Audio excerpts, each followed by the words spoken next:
Dalam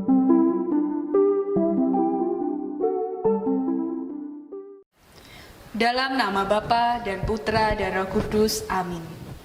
Inilah Injil Yesus Kristus menurut Matius.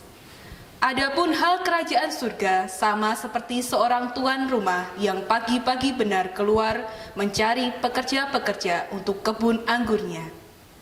Setelah ia sepakat dengan pekerja-pekerja itu mengenai upah sedinar sehari, ia menyuruh mereka ke kebun anggurnya. Kira-kira pukul 9 pagi, ia keluar pula dan dilihatnya ada lagi orang-orang lain menganggur di pasar.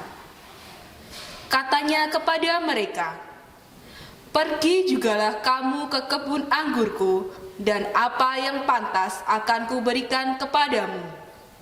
Dan mereka pun pergi. Kira-kira pukul 12 dan pukul 3 petang, ia keluar pula dan melakukan sama seperti tadi. Kira-kira pukul 5 petang, ia keluar lagi dan mendapati orang-orang lain pula. Lalu katanya kepada mereka, "Mengapa kamu menganggur saja di sini sepanjang hari?" Kata mereka kepadanya, "Karena tidak ada orang mengupah kami." Katanya kepada mereka, "Pergi jugalah kamu ke kebun anggurku."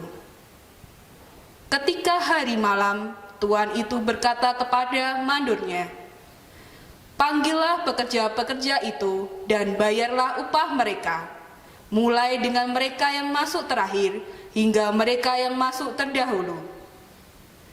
Maka datanglah mereka yang bekerja kira-kira pukul 5, dan mereka menerima masing-masing 1 dinar. Kemudian datanglah mereka yang masuk terdahulu, sangkanya akan mendapat lebih banyak, tetapi mereka pun menerima masing-masing 1 dinar juga. Ketika mereka menerimanya, mereka bersungut-sungut kepada tuan itu. Katanya, "Mereka yang masuk terakhir ini hanya bekerja 1 jam, dan engkau menyamakan mereka dengan kami yang sehari suntuk bekerja berat dan menanggung panas terik matahari." Tetapi tuan itu menjawab seorang dari mereka, "Saudara, aku tidak berlaku tidak adil terhadap engkau. Bukankah kita telah sepakat sedinar sehari? Ambillah bagianmu dan pergilah. Aku mau memberikan kepada orang yang masuk terakhir ini sama seperti kepadamu. Tidakkah aku bebas mempergunakan milikku menurut kehendak hatiku? Atau iri hatikah engkau? Karena aku murah hati." Demikianlah orang yang terakhir akan menjadi yang terdahulu, dan yang terdahulu akan menjadi yang terakhir. Demikianlah Injil Tuhan. Terpujilah Kristus. Dalam nama Bapa dan Putra dan Roh Kudus, amin.